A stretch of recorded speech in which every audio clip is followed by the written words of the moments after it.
I think I'm in Texas.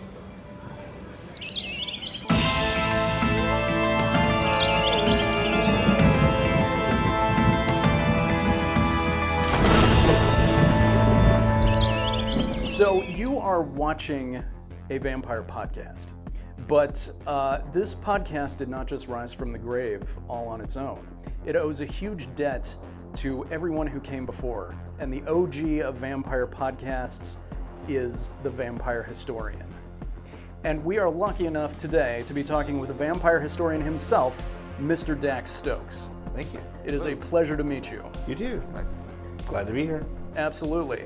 I have learned a lot from your podcast over the years. A lot of stuff that I didn't know. I thought I knew a lot about vampires, but man, I was able to learn a lot from you. Great. So tell us, if you can, because there are a number of people who are watching this podcast who maybe have not heard of yours or haven't subscribed yet. So if you would, tell us about what it is that you have done. Sure. Well, so I started the podcast in 2015. Sometimes I like to tell myself that it's as important as, or not, but I started the same week that Aaron Mahnke started Lore. And obviously he's been a little bit more successful than I have. He's a very good storyteller and author. But we actually started pretty much the same, maybe 1 week difference. It's for him, it's turned into a full-time job.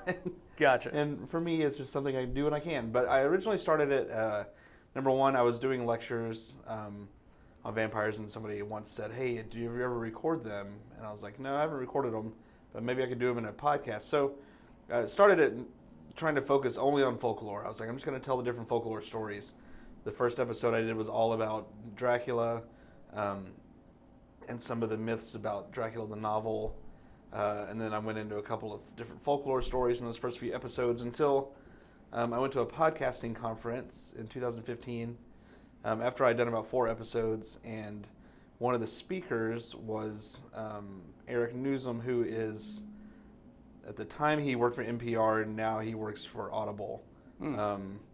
And he actually wrote a book about vampires several years ago, maybe early 2000s. And he's not a vampire scholar. He just woke up one day and wanted something to write a book about. He's also written books on like rock and roll and different things. Oh, okay. But he wrote this vampire book where he watched every vampire movie that he could find, like there's 400 something movies.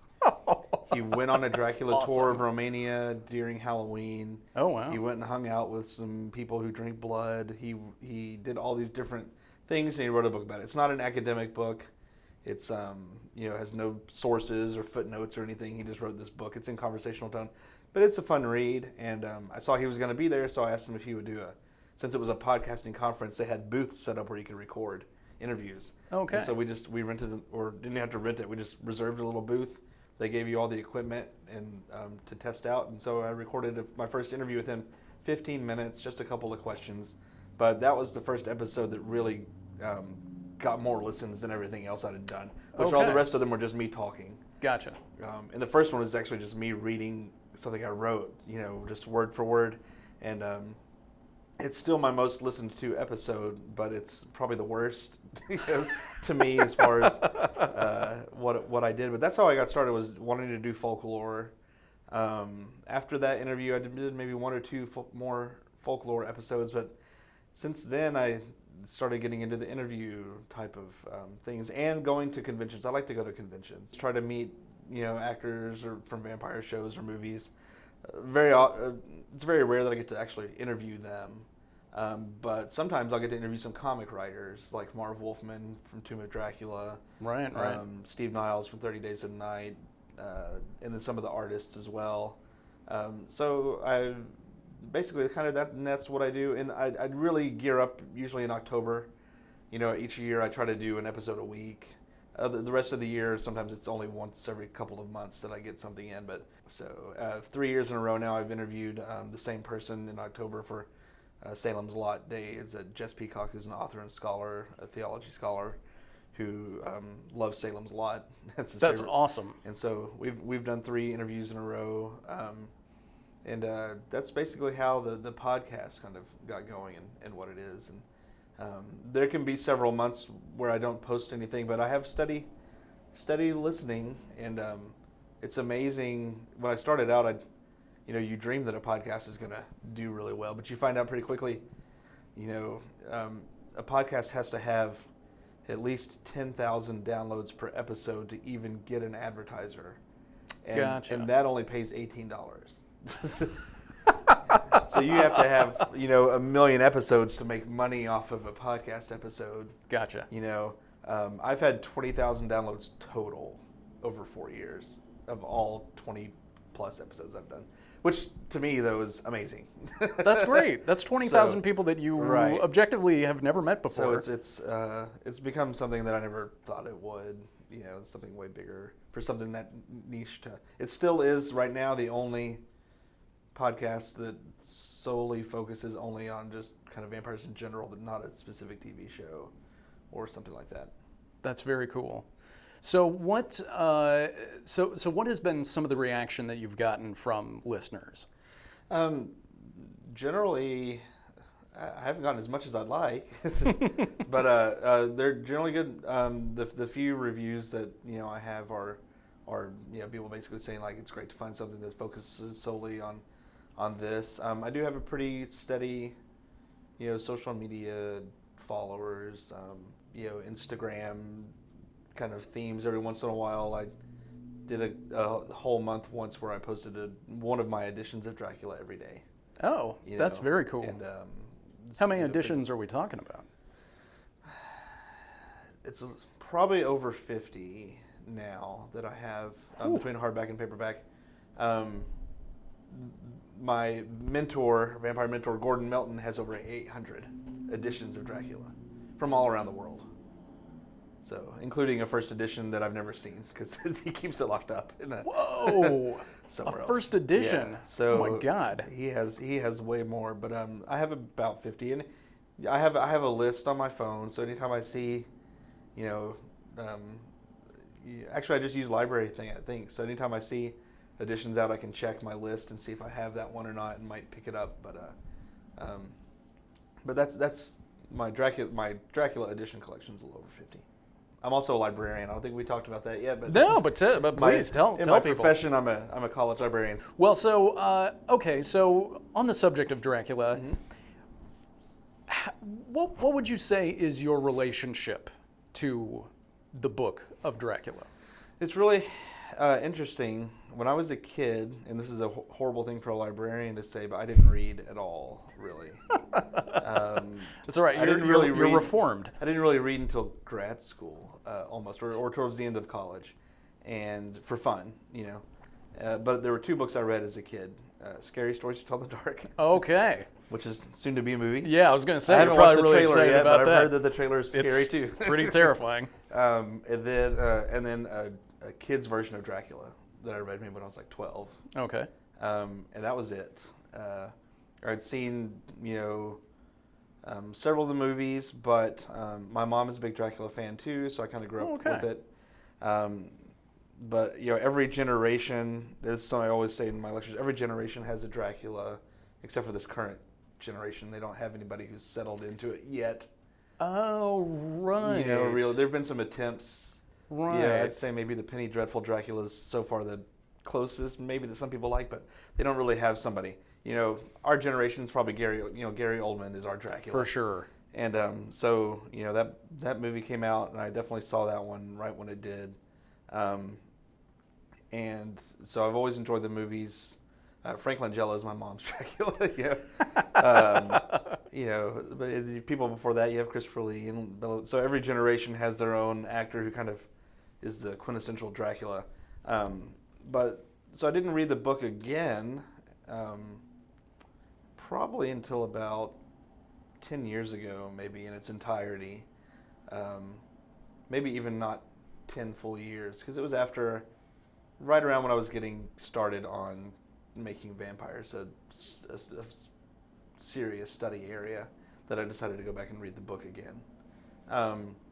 And what did you when you did read the book again? Was there anything that you realized about it? Did you have any new? Well, I don't remember if the children's version that I read was epistolary or not. So it's written in letters. You know, the actual novels and letters and journals and newspaper articles, and I don't think the kids' version that I read was like that. I think it was probably abridged into a narrative form. So that was something. You know, there's no love story in the book. You know, that's all for movies. As the more time that's allowed with the manuscript that Paul Allen, who recently passed away, he owns the manuscript, and he's only let 4 or 5 people ever see it. Dax Stokes and J.D. Barker recently saw it about a year ago. Gordon Melton has seen it once. I think Leslie Klinger was able to look at for his new annotated. And so a few people have been, but even then they're only granted about an hour or two. As Dacre, may have told you, but they were allowed to take pictures but not show them to anybody. Interesting. But they could talk about what they found. So interesting. I don't know what's going to happen with the manuscript now that Paul Allen has died. They would keep pages of it in his museum in Seattle, but not the entire thing. So I don't know if the whole thing will go into the museum, or if it'll go up for auction again, or what. The more they get to look at that manuscript and see the notes that are in there compared with the notes that are in Philadelphia, they are finding out a few more things, and it is possible now.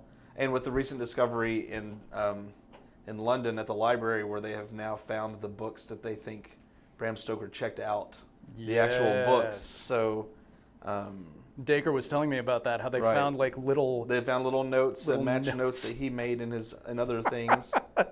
One of the authors of one of the greatest literary works of our time was actually an abuser of library books. Yeah.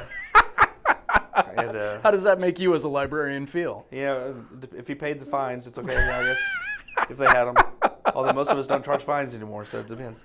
But but now, when they found his notes in Philadelphia, to most people it became obvious that he didn't know anything about Vlad the Impaler, because the things that he notes in those notes, he knew the name Dracula and that it meant the devil, and he liked that part, and he included a little bit about that Dracula had fought the Turks, and that's about all that's in the novel. But now with the books they found in London, there is a possibility that he read more, that he might have known more than we thought. He still didn't put it in the novel necessarily, but we also know that he had been writing the book for about 5 or 6 years before he ever changed the name over to Dracula. So, Dracula was called Count Vampire for a good 5.5 years. I'm really glad he changed that. Yeah, I think most people are. So there's a lot of things going on with Dracula the novel still. I mean, it's still been continuously published since 1897. God. And Dracula is the most filmed non-human character of all time. Second only to Sherlock Holmes' filmed character. And they've been filmed together. And some non-sanctioned Sherlock Holmes movies. Gotcha. Yeah. Well, okay. So tell us a little bit about the persona of the vampire historian. How did that come about? Oh, I don't know if I even have a persona, but the name came. I started giving lectures in 2010, I think, here at the college where I work. And so I was interested in doing a little bit more. So I said, I'll do a lecture about how did we get from Vlad the Impaler to Twilight, basically. Like, what's the trajectory of vampires in film and literature and stuff like that. So I kind of did this big overarching lecture, and I did it about 4 or 5 times in a row. And then finally I was like, well, I need to do another one, like a different topic. So then I did one specifically on burial practices in Eastern Europe, because I have Eastern European background, and studied theology a lot and kind of the implications of that with vampires studies. And So I did a lecture about that, and I did another one about, started getting into Dracula, the novel more. I've done lectures on various aspects of the novel and Dracula studies and films and just all these different lectures. And so when I was wanting to do a podcast, I started to try to think of a name for it. And so I got into some groups on Facebook, and I was communicating a lot with Anthony Hogg, who runs the Vampirologist website and the Facebook groups and Vamped magazine online. And he lives in Australia. And so we were talking quite a bit and just trying to go over names, because he was really encouraging the podcast. You know, he was like, this sounds like a great idea. And so we just started going through names and finding out that there was already somebody using. Obviously, the Vampire Librarian was the first one that I tried to go with, but that website already exists. Then we looked at the Vampire Professor, but that's Bertana Varney, and I think she's in South Carolina, already uses that name for her stuff that she does.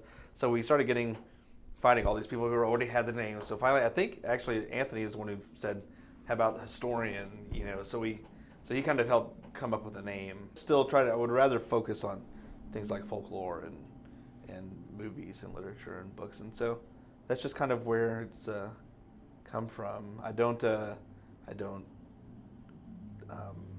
don't claim to think that vampires are real, you know, or any of that kind of stuff. I don't think I am one. That's the first question that people always ask. Really? It's like, yeah. It's like, no, I just like to study. There are a lot of vampire scholars. I don't have any actual academic credentials in folklore or, I mean, there are no vampire degrees anyway. So the closest thing you're going to find are folklorists or maybe sociologists. So a lot of them are sociologists or religion professors, like Gordon Mountain's a religion professor. Some of them are Slavic studies professors or folklore, the people that get into that. Jizzle Baycock's also a religion professor. So a lot of people come from that angle. And I do too, in some ways.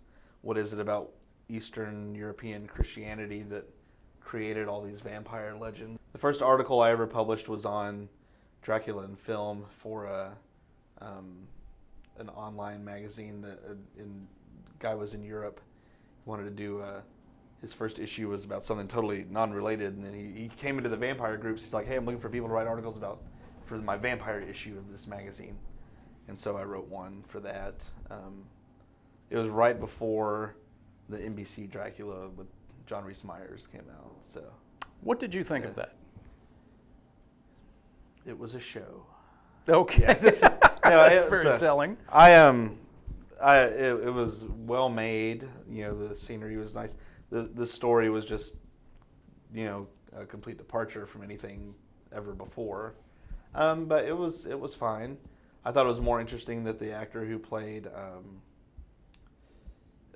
Van Helsing went on to be Dracula in Argento's Dracula. Like right, Thomas Kretschmann. Yeah, so yeah. You know, he's done both roles. So he might be the first person ever to do both of those. To have done both of those. It's possible. Yeah, it's kind of how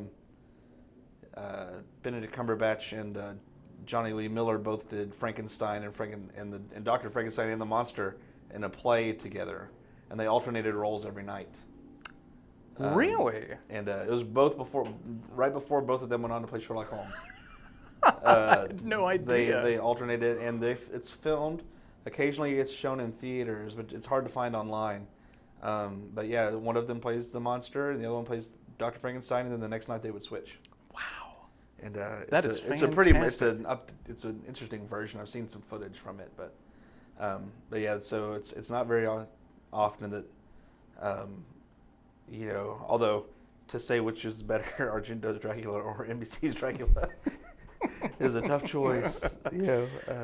Now, would you say, because I know that a lot of people who like Dracula fall into sort of two camps when it comes to the Coppola movie and just about everything that's come since. And it's either you are an absolute purist for the book and you hate the fact that the reincarnation romance was introduced to it, or you love the fact that there's now a love story taking place in Dracula, and Dracula is a little more of a compassionate anti-hero instead of just the villain. Which camp would you say you fall into? I could care less about the love story. I just think it's a well-made movie. I don't think Keanu Reeves is as bad as everybody says. I mean, it's not his greatest. It is the first thing he did after Bill and Ted, so a lot of people have to remember that. It's pretty much the first movie he went to right after Bill and Ted. Gary Oldman does a great job no matter what. So to me, it's still one of my favorites. Leslie Nielsen is probably my favorite Dracula, actually. Really? It's weird for people. But I don't know if it's just because I love Mel Brooks, and Leslie Nielsen. But I think that's one of my favorite. That's probably my favorite Dracula film. Really? Period. Yeah, Dracula Dead and Loving It. I love it. But Gary Oldman's probably my other one. Yeah. And but yeah, the love story is not that important to me. I mean, the most faithful version of the book, is probably Louis Jourdan's version, and I have a hard time watching that one because of some of the effects. Every time he's going to bite somebody, the screen goes all psychedelic. Oh, that's right. This is the BBC version from the 70s. Right. And that's the most faithful telling of the book that's probably ever been filmed. And but it's hard to watch, that and a couple of other things in it. But so it doesn't, whether they include the love story or not, or the Vlad the Impaler stuff or not, to me it doesn't matter as much as if the movie's well done. There are parts of every one that are going to be annoying. Frank Langella's death at the end of his version is insane. But Jack Palance did a good job too. Surprising, did a lot of people surprised in his Dracula. Every Christopher Lee version is different. True. They all have different qualities that make them good. I'm actually not a huge fan of Bela Lugosi's Dracula for a lot of reasons, but it's probably just because I'm not from the 30s. It's just, not everybody's going to appreciate those old movies. Right. Like kids today who see The Matrix are like, I don't understand what the big deal is. But exactly. If you saw it in the theater at the time, then it changed everything. But I think to me, I don't think the love story is what has to make a big difference for me when it comes to Dracula. I do make a point to tell everybody that it's not in the book. So I guess I'm one of those people. When it comes down to it, I guess I am. But gotcha. We're still getting versions of Dracula all the time. I mean, there's another Dracula film that came out a few years ago that hardly anybody saw, where John Voight plays Van Helsing. And it was a straight to DVD, straight to Redbox kind of thing. What? And nobody. I completely missed this. He's the only person in it, and it's not a good film. It's definitely like a B movie. And I don't know if he just needed the money or was under some kind of contract with the production company or something. But I was like, what is this? Why is John Voight Van Helsing in this B movie where I've never, it's mostly there to have some, scenes of girls running around and then this Dracula with long blonde hair, and things like that. It was a really weird movie. And, but yeah, John Voight is Van Helsing. Okay. I mean, that seems like he would be a good guy to play that role. Yeah, maybe in a better movie. Well, so just to sort of get off of Dracula for a minute, what would you say your relationship is to the Vampire Chronicles? Actually, not a lot. That's interesting. It is. I saw the original, film of Interview with the Vampire when it came out, and I liked it then. I still like it now.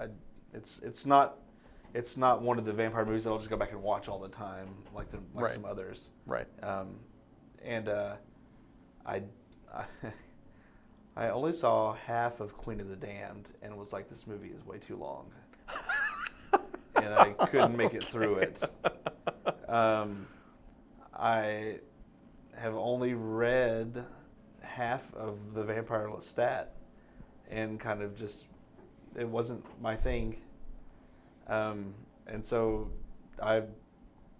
that's really it. I mean, I'm looking forward to the TV show when it comes out. I'm sure it'll be great. Gotcha. And actually, most vampire fiction in general, I don't read. Would you say that you gravitate more towards movies and television rather than the vampire books? Yeah, when it comes to the fictional side of it, yes. Gotcha. But I spend when it comes to reading, most of it's with folklore. Trying to read all those folkloric stories of the vampires in different places, in the historical commentaries. That's kind of how I got started. When it comes to that sort of thing, have you found anything that has really surprised you or really struck you that maybe is something the rest of us don't know about, that's kind of more obscure? Well, I think the two major early vampire historical cases in Serbia, Arnold Paole and Peter Plogojowitz in the 18th century, are surprising because they're documented. The Austrian Empire sent emissaries to check them out, and we have, especially with one of them, there's a very famous report of the observations that were made because it wasn't just the case of the original person. It spread to 15, 16 corpses in this village over the course of, I think, maybe 3 years. And they sent somebody to investigate, and they were there for autopsies. They were there for funerals. They saw all the things that happened and wrote it all down, and how these people believed that this is what had happened. And those kind of things really helped to create the myths and the folklore, because they just didn't know anything about decomposition then, or how viruses and like that kind of stuff worked. And very often, vampirism in folklore or in history is just tuberculosis, and tuberculosis spreads and wipes out families and villages sometimes, and that's what it was most of the time. And so those documented stories, are historical. Those two cases especially are really interesting, because these doctors and political officials went and wrote it all down and saw it happen. So we have these people that are called historical vampires. You can say that these two.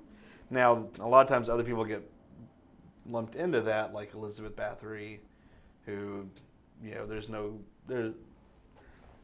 hers was something different. She was she killed over 650 girls and bathed in their blood, and may have done other things with their blood, who knows, but she wasn't claiming to be this vampire of folklore that was killing people through vampirism like these other two men were. So some of the historical vampires aren't really vampires; they're just serial killers. Gotcha. Vlad the Impaler, also, he. Yes, there's one story about him drinking the blood of the people, but again, there are no claims that he was some kind of supernatural entity who had died. These other two guys died, and then a lot of other people died afterwards and said that they were killing them. That's different. So we have those two cases, and then a lot of people don't know about the specifics of some of these. Like even here in America, with the most famous case in America is Mercy Brown. But there are many others in New England from the 1800s all the way up to 1900.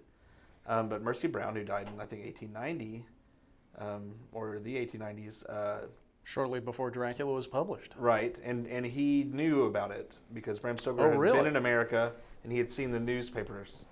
We're pretty sure that I think they're fairly certain that he was here when it was going on, or right after. So it's most likely that he saw the reports of this, and that kind of came into it.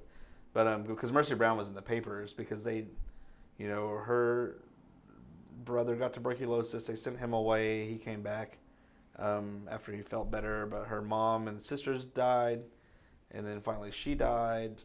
They dug her up and burned her heart, and then fed it in a tea to her brother, still died because he drank tuberculosis pretty much straight up, But it's that was a pretty common cure, was to drink, or definitely to remove the heart and burn it, but then also to feed it to the people who were being afflicted by this vampire, who very typically was somebody in your family, or a lot of times it would be mothers who would die in childbirth would very often supposedly come back to nurse their children or feed off their children, even the opposite way. In Serbia, there were children who, if babies died unbaptized, they would come back and feed on cattle, and there are all these different folklore stories, and there's lots of different things you can find. The thing most people find the most interesting, which a lot of people know, but that's that folkloric vampires are OCD, and they like to count things. Right. And people would carry. That's not just a Muppet on Sesame Street. That was not come up just for that show. People would carry bags of rice or beans with them at night in these areas, because if they thought they were being stalked by a vampire, they could drop the beans or the rice, and the vampire would have to stop and count them, and they could get away. So there's a lot of really interesting stuff like that. Vampires are called shroud eaters in some places because they would eat through their burial shroud. Very often they were buried upside down. That's not a super commonly known one, but when they were staked, very often it's not like, the stake wasn't a magical thing like in Buffy, where Buffy just has to tap vampires with a stake and they disappear. Have you ever noticed? She just taps them and they're just gone. Explode. But the stake would actually be used. They would turn the body upside down and stake them into the grave that way, so that if they tried to dig out, they would just dig down. Gotcha. There's lots of little really interesting things like that in those folkloric stories that a lot of people may not know about. Very often the bodies were decapitated and a rock would be put in the mouth, and they put the head between the legs or something like that. So we've been seeing a lot of those vampire burials lately in Bulgaria and Serbia. That doesn't mean the person was a vampire. It just means somebody thought they were. Right. Or that they could become one. Right. And part of the lecture that I did for the Romanian conference focused on the Romanian idea of these corpse weddings, where if you died unmarried in the church, then you had the possibility of coming back as a vampire. So they would actually marry dead people to young children in the church, and then that child would become a widow automatically, or a widower, but at least the corpse in it would be married, and they'd actually bring the corpse into the church and have these church weddings. But a lot of that was uneducated clergy, who didn't have, it wasn't America. They didn't have to have masters of divinities to become a village priest, Gotcha. There was no real education and oversight in some of these rural villages in Romania and places like that. Gotcha. So you get a lot of weird never practices. Heard of that before. Yeah. Mm-hmm. See, I'm sitting across from you. I'm still learning from you. Yeah, there's a lot of really interesting folklore ideas, and that's kind of that's how I got started. I have to ask you about this, and it ties into comic books, because you said at one point that Bram Stoker is the reason why we have the Marvel Cinematic Universe. I have a lecture that I give. Please tell us about that. The trajectory is basically Bram Stoker writes Dracula, and then in the 70s, Marvel, to go back just a little bit, in the 50s, there was a comic book policy. I can't remember what it's called right now, but they basically forbid anybody from making these comics of horror literature characters and stuff like that. And horror was kind of outlawed in comics. Then that finally got lifted, I think in 71 maybe, this comic code, I think it was called the horror code. And so Marvel decided, I think it's about 1973, they wanted to do a Dracula comic series. And they started off with one writer who did the first 6 issues, and then he left the project somehow, and they brought in Marv Wolfman to take over, and I got to talk to him a couple years ago, and it was really interesting is things that he had never read Dracula before, I think, and he wasn't really even interested in writing it, but he ended up doing it. But about 4 to 6 issues in, he created with the artists. They came up with this new character, Blade.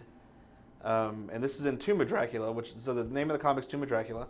They created this character who, wasn't exactly the Blade of the movies necessarily, but was in a way he still was sort of half vampire. Was a little bit different, but that they're the ones who created Blade in this comic book, and it went on for until about 1979, and then Blade has popped back up in his own comic since then. But then, jump up to the 90s, and Blade is the first movie that Marvel Studios ever made as their own company. There had been other Marvel movies before that, obviously, but they were always made by somebody else because obviously Marvel sold off all these things to different Fox and Sony, and they're almost all back together now as of last week. Now that Disney bought Fox, they still have almost everything except for the few things that Sony still owns. So Blade, the first Blade movie, was the first movie that Marvel ever made as Marvel Studios. And it wasn't even a full Marvel Studios movie either. I think it was still made by somebody else, but Marvel Studios produced this. That was their first thing. So, that's the movie that kind of created Marvel Studios as a company, and did well enough for them to be able to keep doing things and eventually get to making the MCU now.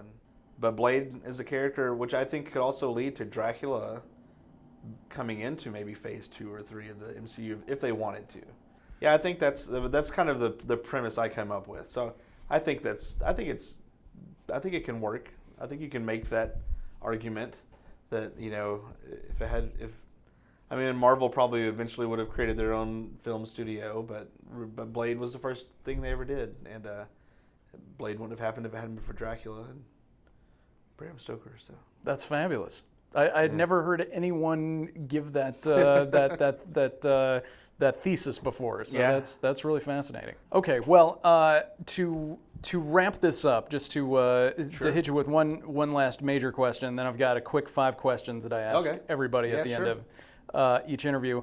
So, for you, as far as the future goes, is there any topic of interest vampire related that you are thinking about doing a new lecture on, or possibly writing a paper on, or a book, or anything like that? I've always wanted to do some more significant writing in the theological aspects of vampire folklore. Interesting. That's one of my major areas that I want to research in, that I've done a little bit. Like I said, I did the one lecture last year. Most, people I do my lectures for don't care about that aspect. That's not, that's not why they're coming. But academics did. This conference it fit in well. I would love to talk to some people who've worked maybe on some of the major films, maybe some writers, things like that, to kind of get insight into how those things are made, and more authors. Really, authors of fiction. So far I've talked to Dax Stokes, but other than that, it's mostly nonfiction people that I've kind of gotten a chance to sit down with. So there are people, that I like to interview a little bit more. But as far as what I'll plan to work on, I kind of go through phases where I don't do a lot, get kind of busy. But I haven't been asked to do a lecture in a little while, but if I do a new one, it'll probably just kind of be to expand the original one I did, because there's been a lot's happened since 2011 that I can get into. But I do go to, whenever we have classes here at the college that are going to read Dracula, we do have a few professors that do that. I go in and kind of talk about that there. That's cool. It's just fun to keep up with all the new stuff, the new new movies. There's still several I haven't actually seen yet. And the WB, they've already got another spin-off, Vampire Diaries going right now. So I've been watching it. Yeah, I have not watched it yet. I didn't finish the originals either. I did, but I haven't gotten into Legacies? Legacies, yeah. So I've heard. Yeah. You think that's the name of it? It may be on this day at this time. But it's I haven't gotten into that one. But there's always stuff out there to get into. All right, let me ask you. Yeah. I said that was going to be the last major question. One more. Yeah. Just if you had any advice for any budding new podcasters out there who want to sort of tackle their own show, and I guess I would be one of them, what advice would you give?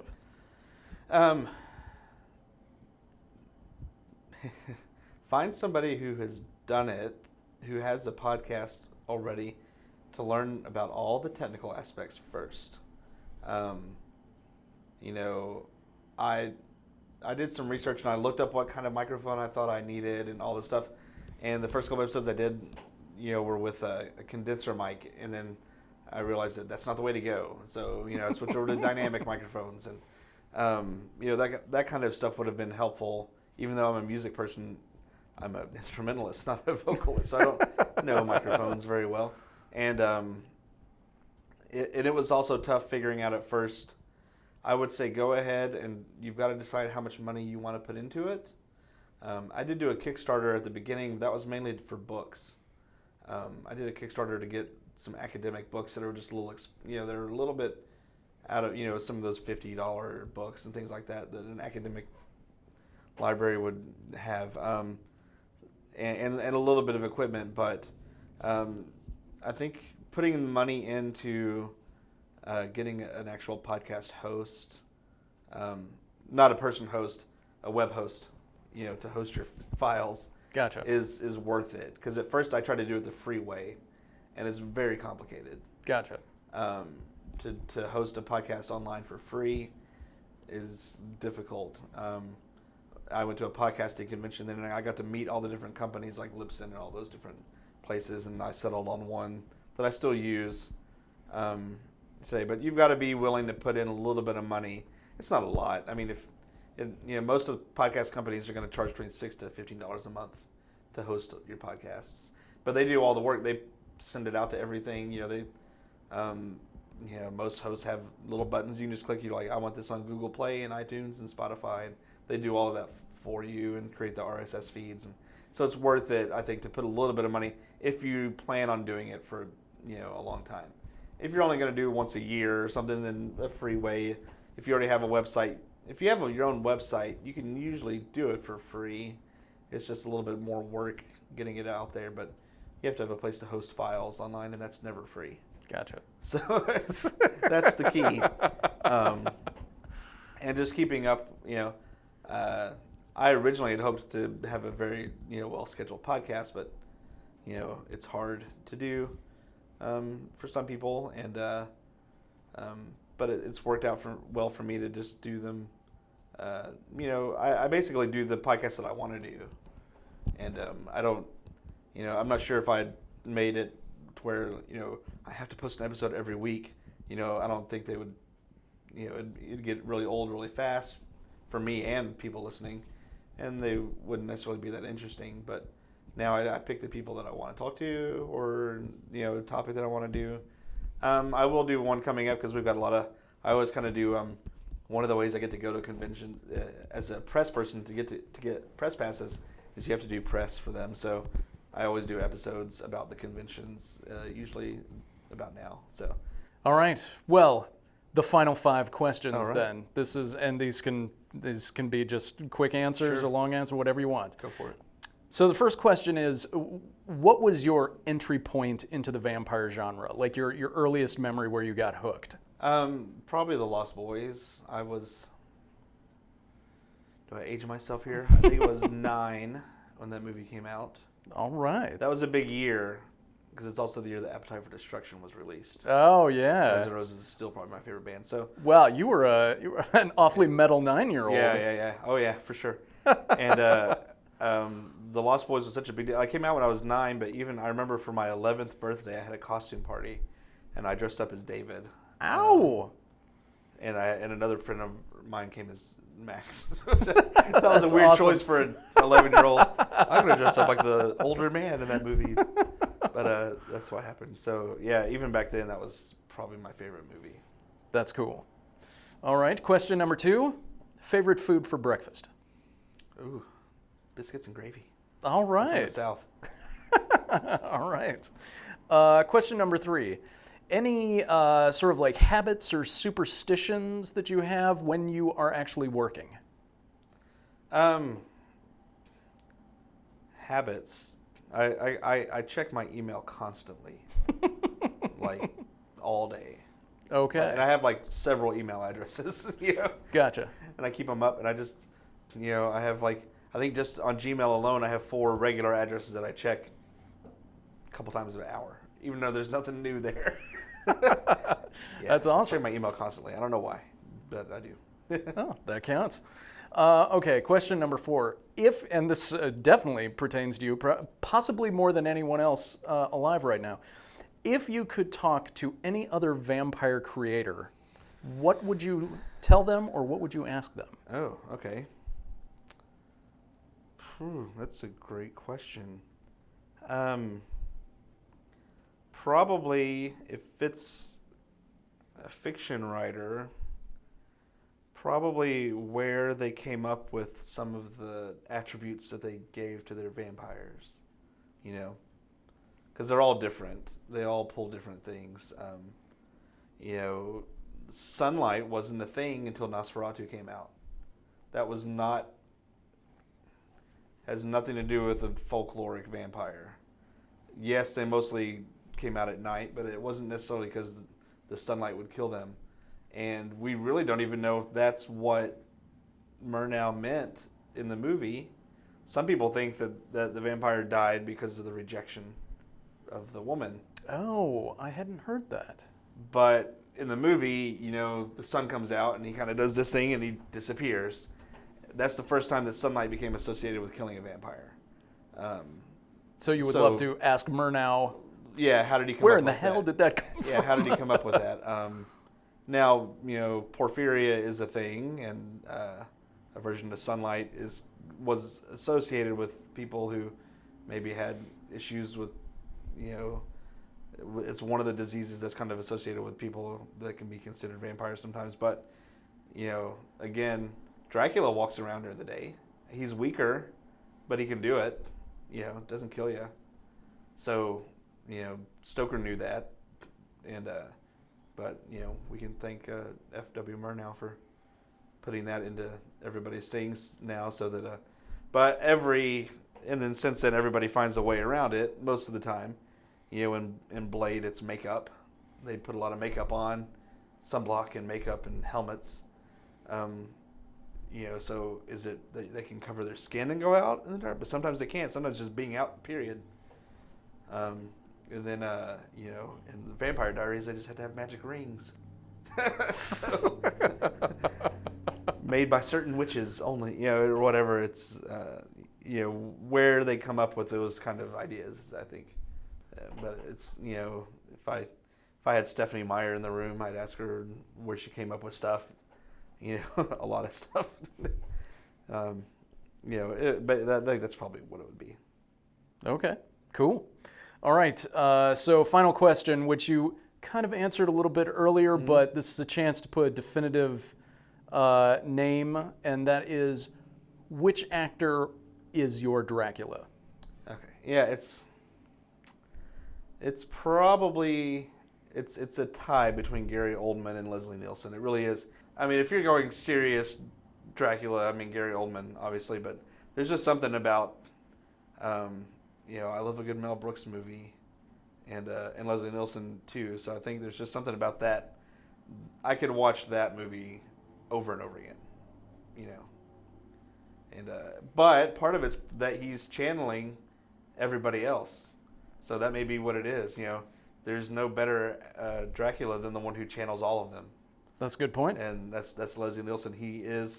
That movie is half Lugosi's Dracula and half, Oldman's Dracula, the Coppola movie. There's so many scenes that are direct ripoffs from the Coppola film that are there, but also aspects of Franklin Gillette. They're all kind of there in one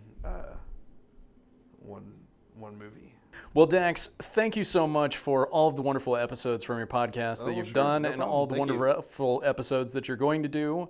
Yeah, it's the vampirehistorian.com is the website. You can find everything there, or on Facebook, Twitter, Instagram, whatever, iTunes, Spotify. It's on Spotify now too, so you can find the podcast almost anywhere. And if anyone has any direct questions for you, where can they reach you? The vampirehistorian@gmail.com is email, or through any of those places, Facebook or whatever, Instagram. Facebook probably is the easiest way for contacting besides email. Okay. Yeah. It was an absolute pleasure talking to you. Thank you. Thank you. It was fantastic getting to meet and talk to and learn from Dax Stokes for a full hour. That was absolutely fabulous. And it being the October season, he's got some new episodes of his podcast that are coming out this month. A few have already appeared. A couple more, I guess, are on the way. So definitely add him to your RSS feed. You won't regret it.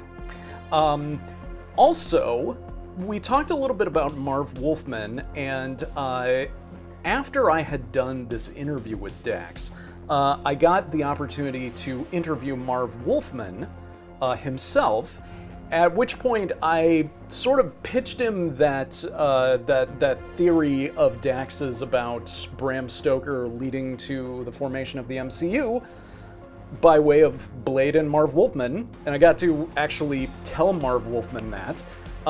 And hear what he had to say in response to that, which was fabulous and very insightful. And if you want to see that, check out the episode where I interview Marv Wolfman, and you'll get to see what he has to say about all that. And while you're here, check out some of the other videos that we do on this channel. We've got series where we talk to other vampire hosts like Dax.